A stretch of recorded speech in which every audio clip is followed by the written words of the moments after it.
अस्सलाम वालेकुम, मैं हूं रेहान तारिक और आप देख रहे हैं दस्तक। 6 सितंबर 1965 वो दिन था जब पूरी कौम ने यकसू होकर साबित किया कि मुल्क के खुदादात नाकाबिले तस्खीर है। आज का दिन हमें शहदा की उन लाजवाल कुर्बानियों की याद दिलाता है जब उन्होंने अर्ज़ पाक की खातिर उठने वाली हर मैली आंख को ना सिर्फ भागने पर मजबूर किया बल्कि उनको वाशिगाफ अंदाज में बताया कि अर्ज़ पाक की तरफ उठने वाले हर कदम को ना सिर्फ रोका जाएगा बल्कि इसका अंजाम भी भुगतना होगा। इस दिन होने वाली जंग दुश्मन कुव्वत के खिलाफ थी। लड़ाई किसी छुपे दुश्मन या नामालूम कुव्वत के खिलाफ नहीं थी। ये जंग बॉर्डर पर लड़ी, गोला बारूद तोप खाने के साथ लड़ी गई। लेकिन आज हालात यकसर बदल चुके हैं। अब 6 सितंबर 2023 है। अब जंगें असलहा बारूद और दू बदू लड़ाई से निकलकर आसमान तस्खीर करने, माशी मजबूती और तरक्की के हवाले से लड़ी जा रही हैं। दहाइयों कबल हमें जिस दुश्मन का सामना था, आज भी वही दुश्मन हमारे मद्दे मुकाबिल है, लेकिन ये मुकाबला बॉर्डर से ज्यादा माशी मैदान में है। आज हम यौम दिफा मना रहे हैं, लेकिन हमारे दुश्मन के यहाँ आज से ठीक 2 रोज बाद दुनिया के माशी और तिजारती लिहाज से बड़े 20 ममालिक का इकट्ठ, जिसे G20 इजलास कहते हैं, वो होने जा रहा है। वो चांद पर पहुंच चुके हैं, लेकिन हम आज पाताल की गहराइयों में कहीं खो से गए हैं। हम आज भी सस्ती रोटी, कम कीमत बिजली, गैस और पेट्रोल की मुतलाशी हैं। 1965 में मुल्क की हिफाजत का जिम्मा हमारी बहादुर आर्मी के पास था और आज मुल्क को दरपेश सख्त माशी मसाइल की कमान भी आर्मी के सरबराह संभाल रहे हैं। वो मुल्क को इन गहराइयों से निकालने के लिए पुरज़्म है। ताजरों से होने वाली मुलाकातों और इसके बाद होने वाली करप्ट अनासर के खिलाफ जो सख्ती है वो बता रही है कि इस बार ऐसी भल सफाई होगी कि इससे कोई बच नहीं पाएगा। डॉलर की जखीरा अंदोजी की रोकथाम और सट्टेबाजी रोकने के लिए बराह रास्त एजेंसीज कमाल संभाल चुकी हैं, जिसके असरात भी दिखाई दे रहे हैं। बिजली चोरों और चीनी स्मगलर्स के खिलाफ भी आहनी हाथों से निपटने के इशारे मिल रहे हैं। बताया जा रहा है कि दोस्त ममालिक बड़ी सरमायाकारी के लिए तैयार हैं। सिर्फ दोस्त अरब ममालिक से ही $100 बिलियन की सरमायाकारी की उम्मीद है। लेकिन यह सवाल यह है कि ऐसे वक्त में जब IMF ने हमें मुश्किल वक्त में हमारे मालियाती पैकेज रोककर बड़ी मुश्किल से एक स्टैंड बाय एग्रीमेंट किया, इस एग्रीमेंट के तहत $1.2 अरब के हुसूल के लिए भी नाक की लकीरें निकलवाई गई। क्या वो मुस्तकबिल में हमसे कोई नरमी बरतेगा? यहाँ सवाल तो ये भी है कि माजी में दोस्त ममालिक जिनके बारे में आज बताया जा रहा है कि बड़ी बड़ी सरमायाकारी करने जा रहे हैं, उन्होंने भी महज $1 से $2 अरब देने के लिए IMF की मंजूरी की शर्त लगा दी थी। क्या वो अब IMF की मंशा और मंजूरी के बगैर इतना बड़ा इकदाम उठाएंगे? क्या उस वक्त जो शर्तें मान रहे थे, आज वो बगैर किसी शर्त के $25 अरब देने के लिए तैयार हो जाएंगे? चीन जैसा मुल्क जिनकी दोस्ती कोहे हिमालय से बुलंद है, sweeter than honey and deeper than the oceans है, उसने भी IMF की शराइत मानने का कहा। क्या वो भी हमें बगैर इस्लाहात की मदद फराहम करेगा? क्या ये तमाम ममालिक किसी गारंटी के बगैर, क्योंकि कहते हैं ना कि it's never a free lunch, खासतौर पे ग्लोबल मार्केट के अंदर तो कोई भी मुफ्त चीज़ नहीं होती, कुछ लो और कुछ दो होता है। हमने ऐसे कौन से अहदाफ और इस्लाहात कर लिए कि हमारा खित्ता महफूज सरमायाकारी के लिए मौजू बन गया है? यह सवाल ये भी है कि आर्मी चीफ ने जिन ताजरों से मुलाकातें की हैं, मुल्क की अक्सरियत इन्हीं ताजरों के बारे में कुछ अच्छे ख्यालात नहीं रखती है। मेजॉरिटी ऑफ देम की बात कर रहे हैं। यही ताजर साबिका आर्मी चीफ्स के साथ भी घंटों तवील नशस्तें करते थे, बड़े बड़े प्लान्स और दरामदात का यकीन दिलाते थे। बरामदात होंगी, एक्सपोर्ट्स होंगी, मुंह मांगी सब्सिडीज लेने के लिए नताइज सफ़र के सफ़र रहे। खाया पिया कुछ नहीं, गिलास तोड़ा 12 आने। क्या इन ताजरों से भी पूछा गया कि जो सब्सिडीज़ हैं, जो भारी भरकम सब्सिडीज़ और जो माजी में बरात दी गई, उनका क्या बना? हकायक को देखा जाए तो मालूम होता है कि चीनी की ज़खीरा अंदोज़ी हो या डॉलर्स की कमी हो, बिजली की चोरी हो या इसके महंगे मनसूबे, ये इन सब मामलात में यही ताजर हिस्सा बकदरे जुस्सा वसूल करते रहे। इस बार ऐसा क्या है कि उनके साथ मुशावरत, उनकी रहनुमाई की ज़रूरत महसूस हुई है? ये एक बार फिर मिसगाइड भी कर सकते हैं, गलत आदाद शुमार भी पेश करते हैं, झूठे वादों की भरमार भी करेंगे, फिर से भारी सब्सिडीज़ भी लेंगे और मुल्क को एक नए बहरान के सपुर्द करके चलते बनेंगे। ये सिर्फ उन बेसिस पे कहा जा रहा है कि जो पास्ट ट्रैक रिकॉर्ड है, जिसके बाद फिर इनमें से कुछ लोगों को इंसुलेशन दी जाती है। और यही साबिका वज़ीर आज़म और चेयरमैन PTI भी कहते रहे थे, जो वो उस वक्त कह रहे थे। एक तरफ तो करप्शन की छड़ी थी कि करप्शन मुकाओ मुहिम चलाएंगे, माफियाज के खिलाफ जंग लड़ेंगे, लेकिन उन्हें माफियाज के सामने घुटने टेक पड़े। एंड प्रैक्टिकली जो इकोनॉमिक क्राइसिस है वो आपके सामने है। इस वक्त माहिर इक्तिसादी अमूर शकील अहमद राबे साहब ने हमें ज्वाइन किया है। इन सारे मामलात पर उन्हीं से उनकी एक्सपर्ट ओपिनियन लेंगे। शकील अहमद राबे साहब, अस्सलाम वालेकुम, बहुत बहुत शुक्रिया आपके वक्त के लिए। इस वक्त एक ही डिस्कशन है और वो है मुल्क की इकोनॉमिक डोमेन, और इकोनॉमिक फ्रंट पे chief of the army staff practically खासे मोटिवेटेड भी हैं और बड़े मुतहर्रिक भी दिखाई दे रहे हैं। ताजरों के साथ मुलाकातें, उनकी बाज़गश्त, और हर एक ने उसमें से जो कंटेंट्स हैं उसके पिक एंड चूज़ के मुताबिक अपनी मर्जी का की जो खबर है वो फैलाई है। लेकिन as far as economy is concern तो काफ़ी क्रिटिसाइज़ किया जा रहा है कि ये वो बिजनेस कम्युनिटी है जो माजी में भी आर्मी चीफ्स के साथ मिलती रही है, वो जनरल बाजवा हों, जनरल राहील शरीफ हों, वो इवन जनरल मुशर्रफ क्यों ना हों। तो क्या चेंज ले आए, क्या तब्दीली ले आए, और क्या इनकलाब आ गया as far as economy is concern? देखें, हमारी चेंज तब तक नहीं हो सकती जब तक हम फंडामेंटल्स को चेंज नहीं करते। अगर हमने वो एक उर्दू का शेर है, उसी अतार के लौंडे से दवाई लेने गए कि जो इससे वे सबब बीमार हुए थे।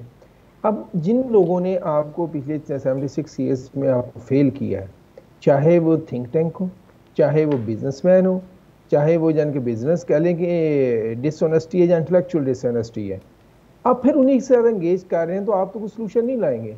वो तो इस चीज़ के माहर हो चुके हैं कि आपकी हाँ में हाँ मिलाना और आपको चिकनी चौपड़ी बातें सुनाना और बाद में होना कुछ नहीं। अगर देखें, आपने चेंज लानी है तो आपने कोई क्या कहते हैं कोई नया तरीका ढूंढें कि जिसकी बेसिस पे चेंज लाई जा सकती है। मैं क्यों ये कह रहा हूँ, अब देखिए, अब जिस बिजनेसमैन से बात करें या इस वक्त जो हमारे इधर क्या कहते हैं कि थिंक टैंक का बहुत बड़ा नेटवर्क बन चुका है, वो आपको हर नजर आएगा जो भी मसला होगा, इसको यानी कि स्टील मिल नहीं चल रही इसको बेच दो, पीए नहीं चल रही इसको बेच दो, जो भी चीज़ आती है उसको कहते हैं बेच दो। उनके पास तो एक ही हल है। अगर हम इसी इंडिकेटर्स को फॉलो करना शुरू करें तो पाकिस्तान की गवर्नेंस और गवर्नमेंट की परफॉर्मेंस तो दुनिया में वन ऑफ द वर्स्ट है। क्या हम गवर्नमेंट को भी प्राइवेटाइज कर दें, फिर पार्टीज को हम कर दें बैन और कंपनीज को बिड दें, जो ज़रा बिड देगा वो गवर्नमेंट ले ले? ऐसा कभी नहीं चाहेंगे। क्यों? कि इनकी पर्क्स इसमें लगी हुई है सिस्टम में, और जिसकी जानब देखिए सिस्टम से कैसे ये बेनिफिट उठाते हैं जब ये क्या कहते हैं इस पर हर वक्त बेचने पर लगे होते हैं। अब आप IPP का इशू देख लें, घर बैठे अरबों कमा रहे हैं। आप दुनिया की इकोनॉमिक हिस्ट्री पढ़ के देखें कि हमें टैक्स के साथ साथ नॉन टैक्स रेवेन्यू भी चाहिए होता है। आप चाइना की मिसाल देख लें, पिछले साल जो उनका ऑलमोस्ट 18 ट्रिलियन डॉलर उनकी इकोनॉमी थी, तो 32% का स्टेट ओन एंटरप्राइजेस की तरफ से आ रहा था। उन्होंने जब उनकी चीज़ें परफॉर्मेंस ठीक नहीं तो उन्हें बेची तो नहीं, उन्होंने रिफॉर्म की, उनके मैनेजमेंट के इश्यूज से उसको सॉल्व किया। इस तरह गवर्नेंस के जो इश्यूज हैं हमारी SOEs में, देखिए ना शकील राबे साहब, ये जो रिफॉर्म्स हैं, देखिए रिफॉर्म्स का एजेंडा हर एक बात करता है रिफॉर्म्स की, लेकिन रिफॉर्म्स के लिए कुछ कुर्बानियां चाहिए होती हैं, और कुर्बानियां शायद टॉप से ही होती हैं। अब देखें ना, चीनी स्कैंडल की बात हो, आटा स्कैंडल की बात हो, IPPs माफिया की बात हो, ये वही लोग हैं जो हर हुकूमत के अंदर बैठे हुए होते हैं। आज भी ये बड़ी बड़ी जगहों पर जाके बड़े बड़े प्लेटफॉर्म से मुलाकातें भी कर रहा है। तो क्या इस जगह पे इस तबके ये तबका कुर्बानी देने के लिए तैयार हो जाएगा अगर रिफॉर्म्स लानी है तो? देखिए, मेरी तो सारा थीसिस ये है कि अगर आर्मी चीफ इसमें या आर्मी हमारी इस चीज़ में इंटरेस्टेड है कि चेंज लानी है, तो सबसे पहले उन्होंने इनसे निजात हासिल करने की ज़रूरत है।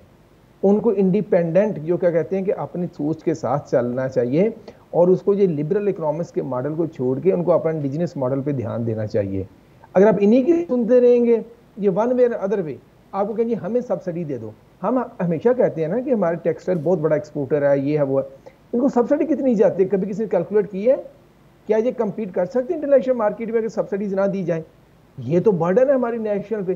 कैसे बर्डन है? एक तो ये है कि आप जो आपके रिसोर्सेज है उनको सब्सिडी देते हैं, दूसरा इनमें मोस्टली होता है क्या, जो बड़े बिजनेस ग्रुप होते हैं वो पैसा ऑफशोर रख लेते हैं, आपके पास पैसा भी नहीं आ पाता, आप इनको सब्सिडी देते हैं जो पैसा बाहर ले जाते हैं। हम देखें, अगर मेरा थीसिस है कि यह है कि अगर आर्मी चीफ साहब वाकई इस मुल्क में चेंज लाना चाहते हैं तो उनको एक इंडिपेंडेंट अपनी रिसोर्स से अपना क्या कहना, एक सोच अपनी रिफॉर्म्स लेके आने। बात कर रहे हैं कि यानी कि जो लिबरल थिंक टैंक है जो कि फॉरेन फंडेड है सारे के सारे, या जो आपके बिजनेस कम्युनिटी है जो कि सब्सिडीज पे चलती है, सिस्टम में वैक्यूम पे चलती है, ये आपको कभी कोई ऐसा मशवरा नहीं देंगे जो इकोनॉमी आपकी। SIFC का जो प्लेटफॉर्म है ये इसलिए भी बड़ा हौसला अफजा है ना कि अभी इस पर बहुत सारी इन्वेस्टमेंट्स की बात हो रही है, और फिर मेरा ये ख्याल है कि जितना हमारा कम से कम एक्सटर्नल बर्डन है हमें उतनी इन्वेस्टमेंट्स चाहिए। ये अपनी जगह कि हम टैक्स और नॉन टैक्स रेवेन्यूज़ की बात करते हैं, जितना एक्सटर्नल डेट है अगर उतनी इन्वेस्टमेंट एटलीस्ट हमें मिल जाती है तो ये एक वे फॉरवर्ड हो सकता है। बिल्कुल आप सही कह रहे हैं, और आर्मी चीफ की आर्मी की सोच इसमें बड़ी वाज़ेह है कि ये होना चाहिए। मगर मेरा जो पॉइंट ऑफ व्यू ना जो शायद मैं क्लियर नहीं कर पा रहा, अब देखो CPEC अथॉरिटी की आपको मिसाल दी, CPEC की क्यों मिसाल दी? हमें 25 बिलियन चाहिए ना। अगर चल रहा होता तो इस मुल्क में इस वक्त ऑलमोस्ट 70-80 बिलियन आ चुका होता CPEC के थ्रू, जिसमें जब कि 62 बिलियन के हम कर चुके थे ना महादे की, किस तरह चीज़ें होनी है, सारा कुछ होना है, उसे एक्सपैंड होना था।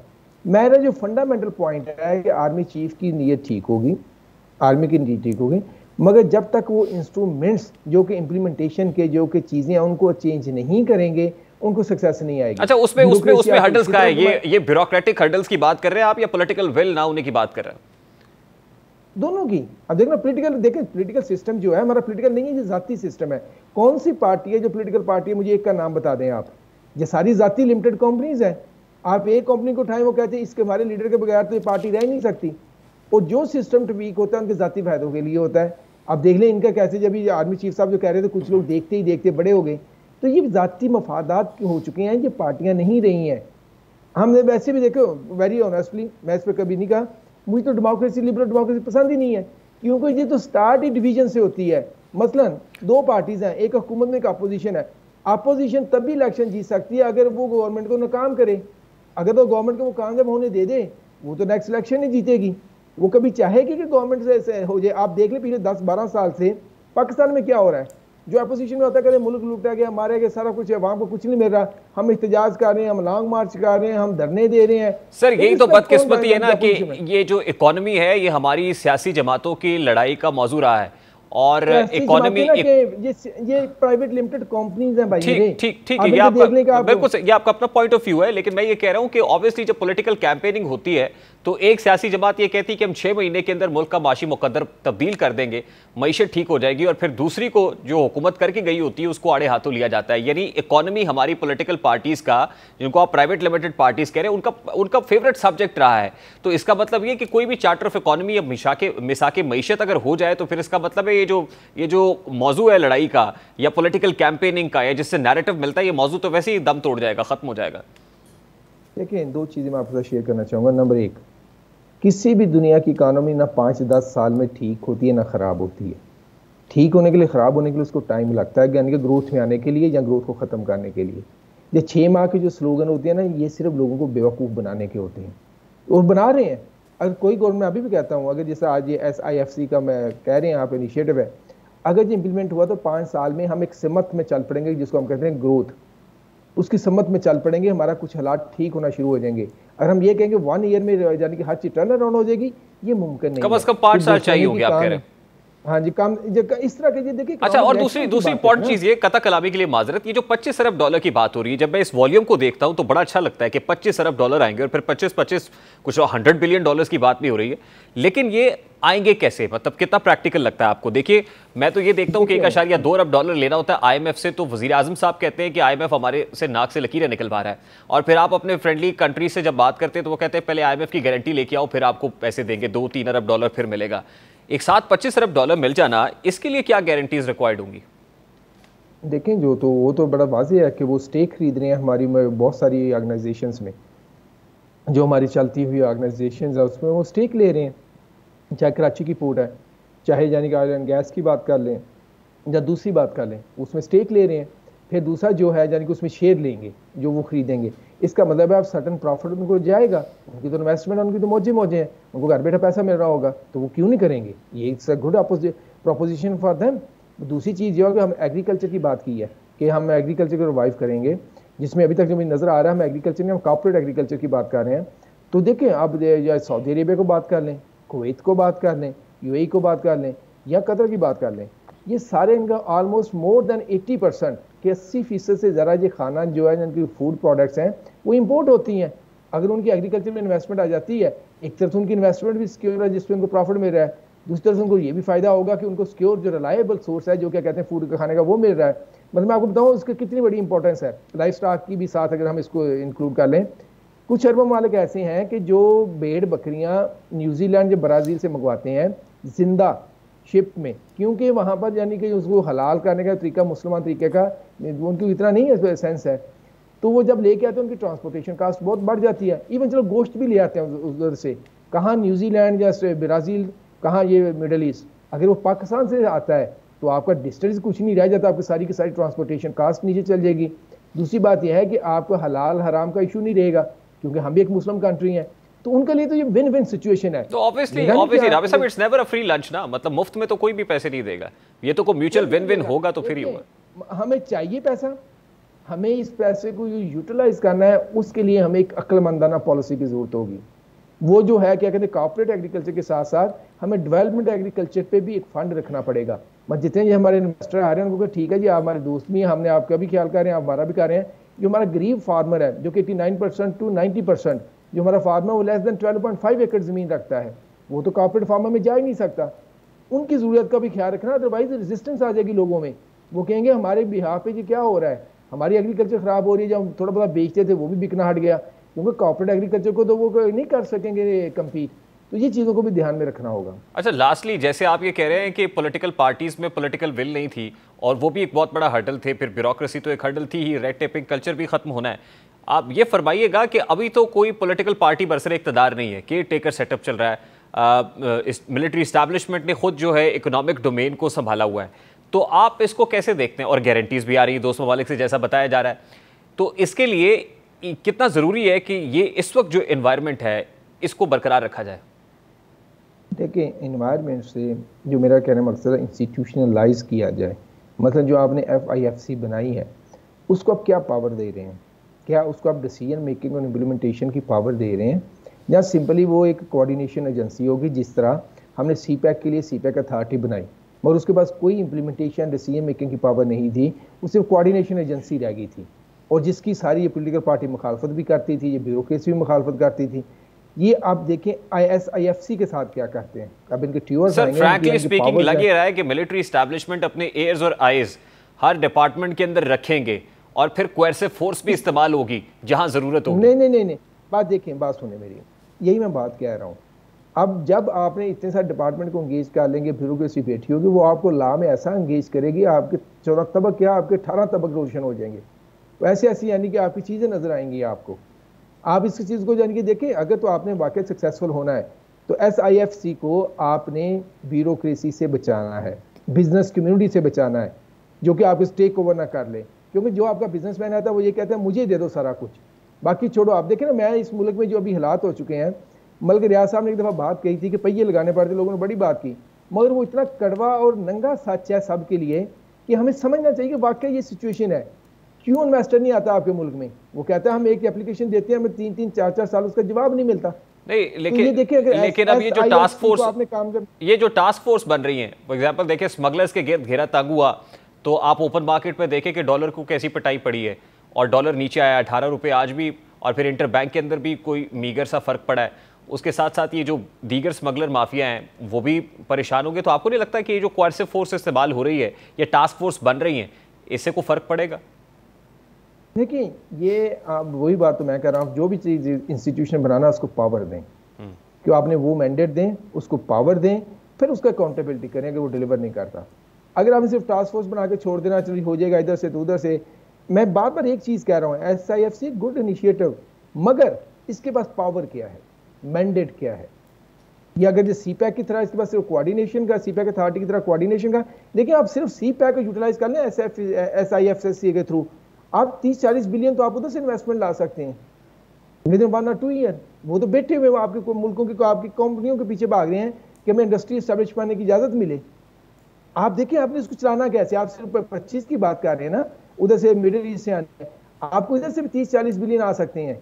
फिर आपके लिए अगर CPEC के थ्रू आएगी तो आपके लिए पूरी दुनिया की मार्केट खुलेगी, क्योंकि CPEC BRI का हिस्सा है और BRI के 152 मेंबर हैं, कंट्रीज हैं, दैट्स में आप उनकी मार्केट को एक्सेस कर सकते हैं। अच्छा रावी साहब, आप बार बार मैंडेट की बात कर रहे हैं, इख्तियार क्या है? तो अभी क्योंकि मुल्क के अंदर केयर टेकर गवर्नमेंट है, कोई इलेक्टेड गवर्नमेंट तो है नहीं जिसके पास मैंडेट हो, तो आपको लगता है कि ये सारे काम केयर टेकर गवर्नमेंट से हो सकता है? देखिए ये देखिए, केयर टेकर गवर्नमेंट से ज्यादा हमारा जो ध्यान है इस वक्त वो SIFC पे है। मैं उसकी बात कर रहा हूँ, मैंडेट की। केयर टेकर गवर्नमेंट तो 3 माह है, SIFC ने तो लॉन्ग टर्म रहना है। इधर ये 3 माह नहीं भी, अगर डिलिमिटेशन की इशू आ जाता है तो 6 माह होगी मैक्सिमम। तो बाद में किसने चलाना है? जब गारंटी किधर से आनी? आप उधर से यानी ना SIFC की जब बात कर रहे हैं आप। मैं चाह रहा हूं कि उसके पास डिसीजन मेकिंग की और इम्प्लीमेंटेशन की पावर होनी चाहिए। अदरवाइज SIFC एक जो कि बेतहाशा कॉम्प्लिकेटेड इंस्टीट्यूशनल फ्रेमवर्क है, उसमें एक का इजाफा हो जाएगा। यानी कि अगर 10 तहें हैं पहले एक डिसीजन मेकिंग की, तो आपने 11वीं ऐड कर दी, ये उसमें ऐसे होगा। अगर आपने इसको वाकई इसको यूटिलाइज करना है, इसका फायदा उठाना है, इसको पावर दें, अदरवाइज आराम करें। बहुत बहुत शुक्रिया शकील अहमद रावी साहब आपके वक्त के। माहिर इक्तिसादी उमूर शकील अहमद रावी साहब हमारे साथ मौजूद थे। SIFC को अगर कामयाब बनाना है तो इसको एम्पावर करना होगा, इसको मैंडेट देना होगा, फुल अथॉरिटी ज़रूरी होगी, कोऑर्डिनेशन से कुछ नहीं चलेगा। 6 सितंबर 2023 है, ज़माना बदल गया है, 6 सितंबर 1965 नहीं है।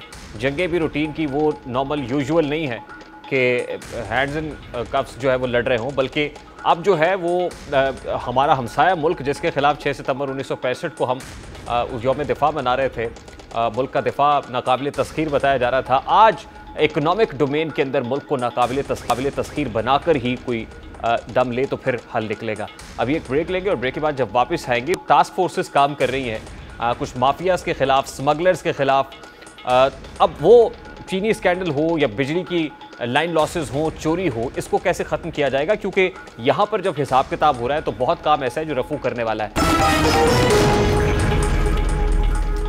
बिजली के बढ़ते हुए बिलों और आवाम की कुव्वत इस्तात ख़त्म होने पर मुल्क भर में गैर मुनसिफाना बिलों के खिलाफ अब भी एहतजाज जारी हैं। आवाम की अक्सरियत का ख्याल था कि हुकूमत उनके एहतजाज के सामने बेबस हो जाएगी या कम से कम उनकी हालत ज़ार देख कर कुछ तरस खाएगी, लेकिन निगरां हुकूमत भी आवाम पर गिरा गुजर रही है, जिसने एक हफ्ता तो आवाम को ये लॉलीपॉप दिया कि IMF से बातचीत हो रही है, जिसके बाद आवाम को बिजली के बिलों में खासा रिलीफ दिया जाएगा।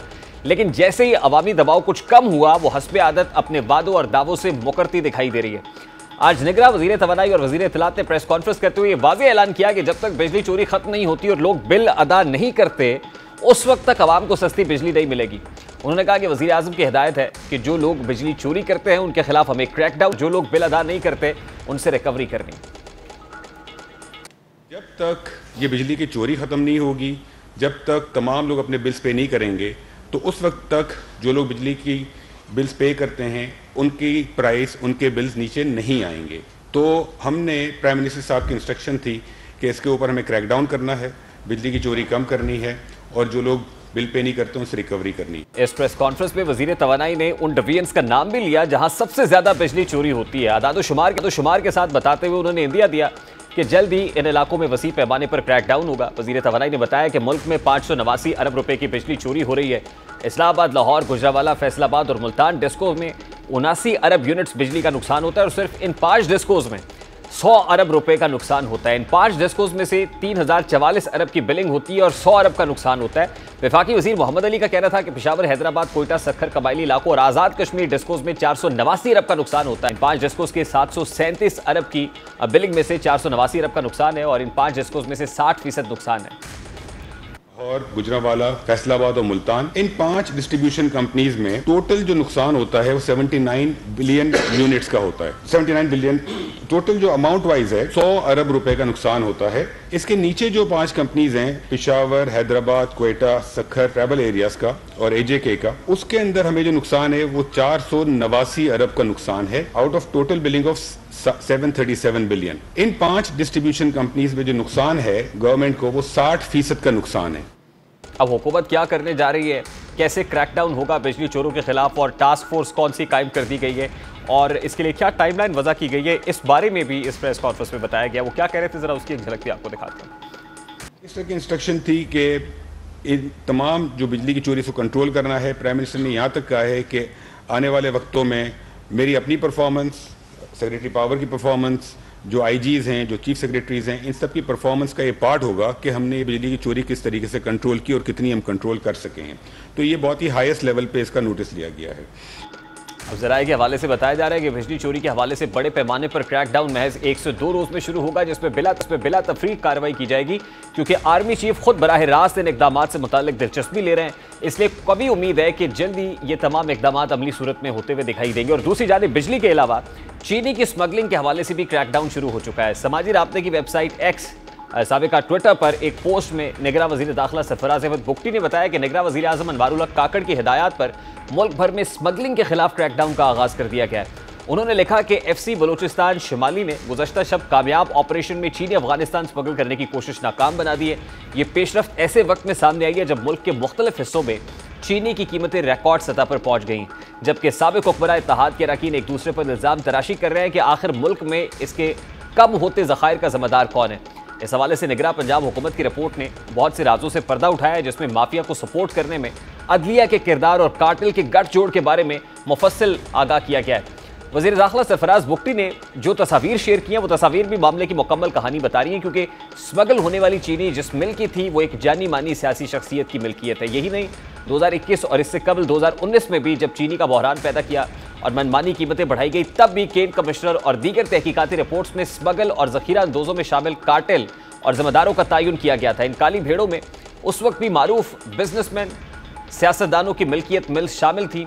भारी सबूतों के बावजूद भी उनके खिलाफ कोई कार्रवाई अमल में नहीं लाई गई थी और बासर माफिया ने अदालतों से स्टे लेकर मामले को दबा दिया था। अब यही खदशा मौजूद है कि चीनी की स्मगलिंग और जखीरा अंदोजी का ये मामला आज का नहीं, आज जो कहानी सुनाई जा रही है ये कहानी ज़्यादा दूर से भी, ज़्यादा दौर से भी ज़्यादा पुरानी, और आज भी किरदार वही हैं जो तब थे, मसाइल भी वही हैं। और फिर ज़ियाउल हक दौर की जहाँ तक बात है तो उस दौर में तो मशहूर आटे का बहरान भी था और एक शख्स था काले खान के नाम से जाना जाता था जिसको सरेआम कोड़े मारे गए थे। यानी अगर हम उसमें क्वेर्सिव फोर्स इस्तेमाल करने की बात करें या उस वक्त छड़ी घुमाने की बातें आज हो रही हैं, तो उस वक्त अगर छड़ी घुमाने की बात करें तो काले खान नामी उस शख्स को, जो एक डिपो मालिक था, सिर्फ जखीरा अंदोजी पर पब्लिकली सरेआम कोड़े मारे गए थे। तो उसके बाद क्या हुआ?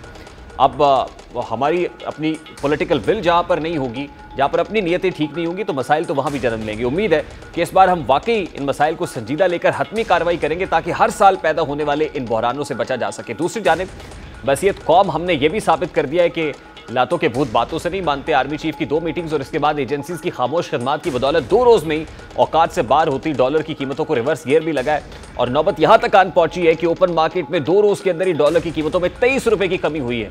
कारोबारी हफ्ते के तीसरे रोज़ डॉलर की कीमत रुपये के मुकाबले में मजीद कम हुई है और गुज़श्ता रोज़ ओपन मार्केट में कीमत 12 रुपये कम हुई थी और आज मजीद 11 रुपये कमी वाक़ हुई और ओपन मार्केट की कीमत कम होकर 312 रुपये पर क्लोज होती हुई नजर आ रही है। और इसी तरह 2 रोज़ की ओपन मार्केट कीमत में कुल मजमूई तौर पर 23 रुपये की कमी आई है। इंटरबैंक मार्केट में डॉलर की कदर 11 पैसे कम हुई है, 306 रुपये 97 पैसे की सतह पर आ गई है।